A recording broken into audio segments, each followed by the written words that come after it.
Pocket খালি করার জন্য রেডি হচ্ছে। দেখেন সকালে আমি যে সময় ঘুম থেকে উঠে হাঁটছি তখন কি সুন্দর একদম রৌদ্র উঠেই গেছিল। এখন হঠাৎ করে ঝুম বৃষ্টি হয়েছে এতক্ষণ, এখন একটু কমছে।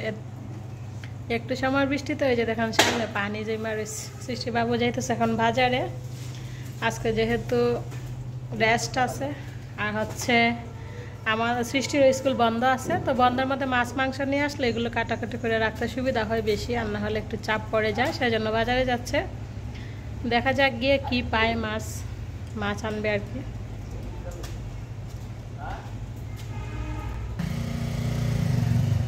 এই যে আর বাবু যাইতেছে বাজারও। বৃষ্টিটা না আসলেই ভালো, বৃষ্টি আসলে তো আবার ভিজে আসবো। গুড মর্নিং বন্ধুরা, welcome back to my channel তোমার ব্লগ অ্যান্ড কুক। কেমন আছেন আপনারা সবাই? আশা রাখছি যা যেখানে আছেন সবাই খুব ভালো আছেন আর সুস্থ আছেন, আর আমরা খুব ভালো আছি সুস্থ আছি। আজকে হচ্ছে বৃহস্পতিবার, তো এখন বাজে সকাল 8:30। একদম রিল্যাক্সে ঘুরতেছি, কারণ হচ্ছে আজকে সৃষ্টি পরীক্ষা নাই, সেজন্য ওর বাবুর অফিস নাই, যেহেতু নাইট করে আসছে আজকে তো রেস্ট। তো যাই হোক, এখন বাজে সকাল 8:30, এখন থেকে ভিডিওটা শুরু করতেছে। প্লিজ কেউ স্কিপ করবেন না, শুরু থেকে শেষ পর্যন্ত আমার সাথে থাকবেন, আশা রাখছি একটু হলেও ভালো লাগবে। আর যদি আমার ব্লগের কোথাও কোনো অংশ আপনাদের কাছে বিন্দু পরিমাণ ভালো লাগে থাকে তাহলে প্লিজ একটা লাইক করবেন, কমেন্টস করবেন, চ্যানেলে নতুন হয়ে থাকলে চ্যানেলটাকে সাবস্ক্রাইব করবেন আর একটু শেয়ার করে দেবেন। তো ওর বাবু তো চলে গেল বাজারে, তো চলেন আমরা বাসায় যাই, গিয়ে কাজকর্ম শুরু করি। আর এই যে আমার সাথে আমার দুই পিচ্ছি আছে, এখানে একজন ওইখানে একজন। যে দেখেন আমি চলে আসছি রান্নাঘরে, অফ ক্যামেরাতে ঘর দরজা আছে সব কিছু গুছাই নিছি, এবার রান্নাঘরে চলে আসলাম।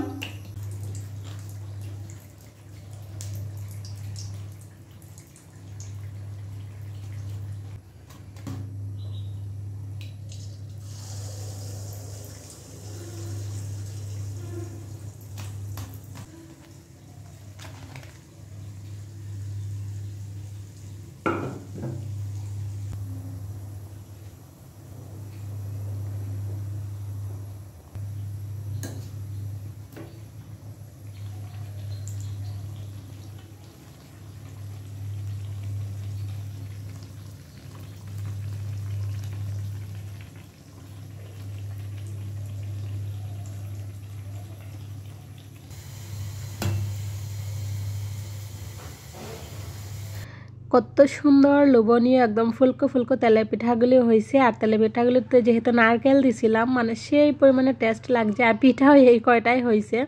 আমি অল্প পরিমাণে ব্যাটারি কালকে রাত্রে গুলে তারপর একটু ফ্রিজে রাখিয়ে দিয়েছিলাম, নর্মাল ফ্রিজে, যাতে পরের দিন পিঠাটা করলে ফুলকো ফুলকো হয়। অনেকেই বলে শুকনো চালের গুঁড়া দিয়ে নাকি তেলের পিঠা হয় না, তবে আপনাদের দোয়া ভালোবাসা এবং ভগবানের আশীর্বাদে বলতে পারেন আমার হাতে শুকনো চালের গুঁড়া দিয়ে সব পিঠাই হয়। এই যে দেখেন তেলের পিঠাগুলো কত সুন্দর হয়েছে, একদম ফুলকো ফুলকো হয়েছে।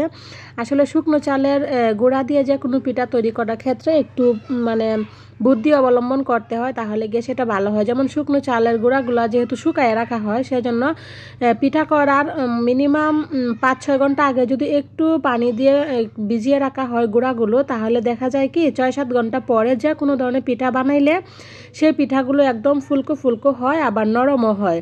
যেমন প্রথম যখন আমরা চালের গুঁড়া এনে পিঠা বানাই সাথে সাথে সেই রকম হয়। গেছিল বাজারে, এই যে দেখেন বাজার থেকে কত জিনিসপত্র নিয়ে আসছে। এখানে আলু আমাদের ঘরে প্রচুর লাগে, সেজন্য বেশি করে নিয়ে আসছে। আর এই সবজিগুলো কালকে আনছিল সাইড থেকে আর কি, কালকে সাইডে গেছিলো যে ওইখান থেকে আনছিল, অনেক অল্প দামে নিয়ে আসছে। আর এই যে মাছ, এখানে আছে বড় মাছ কাটায় নিয়ে আসছে। এখানে আছে হচ্ছে 2টা মুরগ, একটা হচ্ছে ব্রয়লার, একটা হচ্ছে সোনালি মুরগ।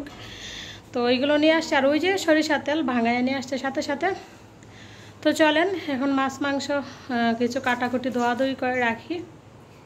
যেহেতু দুপুরে রান্নাবান্নার টাইম হয়েই গেছে, ভাবলাম রান্নাবান্নাগুলো আগে বসায় দিয়ে তারপর হচ্ছে শাকসবজিগুলো আর কি জায়গায় জায়গায় রাখবো, মাছ মাংসগুলো কেটে রাখবো। তো সেই জন্য আগে দেখেন এই যে আমি এক চুলায় ভাত বসিয়ে দিলাম, আর আরেক চুলায় আমি আলু ভেজে নিব, হচ্ছে শিং মাছ দিয়ে রান্না করব, আলু আর কুমড়া দিয়ে একটা তরকারি রান্না করব, তো সেইটা আর কি ভেজে নিব। আর এক চুলায় তো ভাত বসিয়ে দিলাম।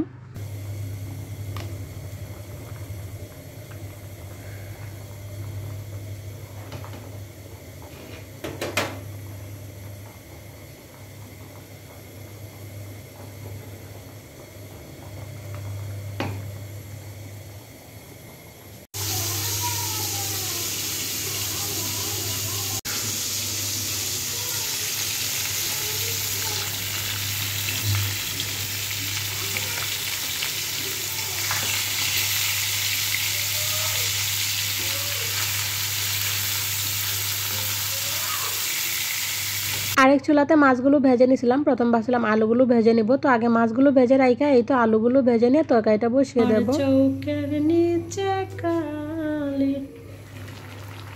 যেই বাগানের ফুল আমি সেই বাগানের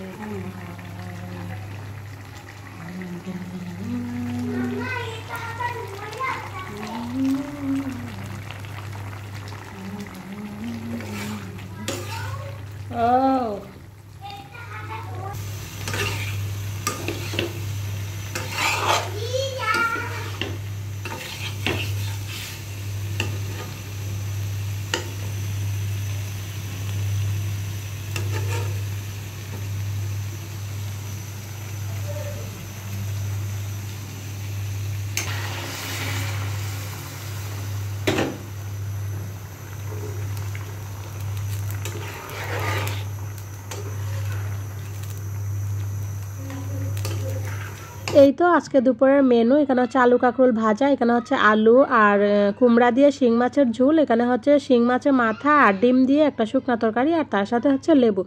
আজকে আলু আর কুমড়া দিয়ে শিং মাছের তরকারিটা যে টেস্ট হয়েছিল কি বলবো, ভীষণ পরিমাণে ভালো লাগছে আজকে এই তরকারিটা। তো আজকে ক্যামেরাতে সবাই মিলে খাওয়া দাওয়া করে ফেলছি। সবাই মিলে বলতে আমরা সৃষ্টিবাবু তো সাইডে আছে। তো খাওয়া দাওয়া করে টেবিলটা ক্লিন করে নিলাম, যেটা 3 ওভারের কাজ বলতে পারেন, খাওয়ার পরে টেবিল ক্লিন করা। আর এটা শুধু আমার না, প্রত্যেকটা গৃহিণীরই কাজ খাবারের পরে টেবিল ক্লিন করা। তো আমিও খাবার দাবার যেহেতু হয়ে গেছে টেবিল ক্লিন করে রুম টুম ঝাড়ু দিয়ে নিলাম। এবার হচ্ছে বাসনপত্রগুলো যে ধুয়ে রাখছিলাম সেগুলো পানি ঝরে গেছে, তো এগুলো জায়গায় রেখে দিব, যেটা যেখানে থাকে সেই জায়গায়। আর ওরা 2 বোন ঘুমিয়ে গেছে। মাকেও বলতেছি যে তুমি একটু শুয়ে থাকো, কারণ এখন তো আর কোনো কাজ নাই, কী করবা, একটু শুয়েই থাকো। আর আমিও আজকে আর হাতে কোনো কাজ রাখলাম না, তো এতটুকু কাজের মধ্যে আজকে আর কি সীমাবদ্ধ থাকবো। তো ওই যে দেখেন জিনিসপত্রগুলো একটু জায়গায় গুছিয়ে রেখে তারপর একটু শুয়ে থাকবো। আর এখানে হচ্ছে বেস্তি, এই যে বেস্তি বলতে এগুলো আমি এখানে রাখি না আর কি, ক্যাবিনেটে ঢুকাই রাখি। যেমন এই যে চা করার যে প্যানটা আছে, তারপর হচ্ছে রুটি টুটি ছেঁকার যে ফ্রাই প্যানটা আছে, ওইগুলো আমি ক্যাবিনেটে রাখি। তো সেই জন্য ওই যে দেখেন যেহেতু ধুয়ে রাখছিলাম, পানি টানি জড়ে গেছে আর কি, শুকিয়ে গেছে, সেই জন্য ভাবলাম ক্যাবিনেটে রেখে দেই, কারণ এখন না করলে পরেও তো করতেই হবে। তো ভাবলাম সাথে সাথে করে ফেলি। আর আসলে কোনো কাজ হাতে রেখে আমার শুইতে কিংবা ঘুমাইতে কোনো কিছু ভালো লাগে না। একদম সব কাজ কমপ্লিট করে শুয়ে থাকি কিংবা ঘুমাই কিংবা মোবাইল দেখি, টিভি দেখি, যাই করি না কেন আমার ভীষণ ভালো লাগে। আর না হলে মনে হয় যেন কোনো কিছুতে আমার মন বসে না। তো সেই জন্য আগে হাতের সবগুলো কাজ কমপ্লিট করে নিয়ে তারপর নিশ্চিন্তে একটু শুয়ে আমার পছন্দের দিদি, বৌদি, আপু, ভাইয়া, মানে যার ভিডিও আমার খুব ভালো লাগে আর তাদের ভিডিওগুলাই দেখি আর কি। তো এই তো হাতের কাজ মোটামুটি কমপ্লিট। এই কড়াইটাও রেখে দিলাম, কড়াইটাতে সেদিন কি জানি রান্না করছিলাম মনে নাই, যাই হোক। তো কড়াইটাও ধুয়ে রেখে দিলাম। আর এদিকে এই যে দেখেন ওরা 2 বোন কি সুন্দর ঘুমাইতেছে, মা ওইদিকে ঘুমাইতেছে।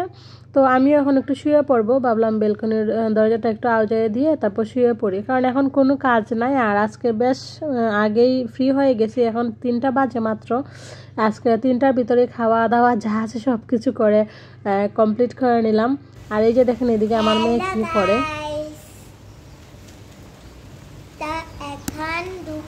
গ্যালারিতে গিয়ে হঠাৎ মানে ভিডিও খুঁজতে হঠাৎ করে এই ভিডিওটা আমার চোখের সামনে আসে। তো ভাবলাম রেখে দিই, স্মৃতি হয়ে থাকবে, তো সেজন্য রেখে দেওয়া। দেখেন ওরা কি দুষ্টুমি করতেছে না করতেছে, কি বলতেছে না বলতেছে, দেখেছো? দেখি তো এই বৃষ্টির মধ্যে আমি একটু ভিডিও করছি, তো সবাই আমার ভিডিওটা দেখো, ভালো লাগলে লাইক, সাবস্ক্রাইব, কমেন্ট করে দিও। আর এই যে এটা হচ্ছে আমার কার্যকর্ণী বোন দুষ্টু। দুষ্টু কি করছ?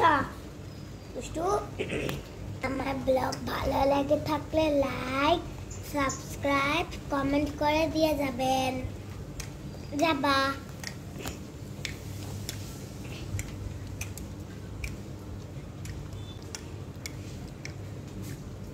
তো সবাই আমার ডাকটা দেখতে চেয়েছেন, তো আমি দেখাচ্ছি। এই দেখুন কত বড় হয়েছে, এই যে উঠছে, এটা এখনো উঠে নাই। কৃষ্ণ কৃষ্ণ কৃষ্ণ কৃষ্ণ কৃষ্ণ কৃষ্ণ কৃষ্ণ হরে রাধা কৃষ্ণ কৃষ্ণ কৃষ্ণ কৃষ্ণ কৃষ্ণ কৃষ্ণ নীল মধু জগন্নাথ প্রেমা জগন্নাথ নীল মধু প্রভু জগন্নাথ কৃষ্ণ কৃষ্ণ কৃষ্ণ কৃষ্ণ রাধা রাধা বলু। এখন বাজে বিকাল 5:30। দেখেন বাহিরে প্রচণ্ড পরিমাণে বৃষ্টি শুরু হয়েছে। ওই যে দেখছিলাম না, একটু শুয়েছিলাম, শুয়ে তো আর ঘুমাই নাই। অনেকে ভিডিও দেখলাম, তারপর হঠাৎ করে আইসা দেখি বাহিরে প্রচণ্ড পরিমাণে বৃষ্টি শুরু হয়েছে। যে আমি ব্যালকনিতে দাঁড়িয়ে রয়েছি, দাঁড়িয়ে একটু বৃষ্টি দেখেছি। ওরা সবাই ঘুমাইতেছে। সৃষ্টিবাবু এখনও আসে নাই, আসবে তো প্রায় 6টা মনে হয় বেজে যাবে বাসায় আসতে আসতে। তো দেখেন বাহিরে কী পরিমাণে বৃষ্টি শুরু হয়েছে।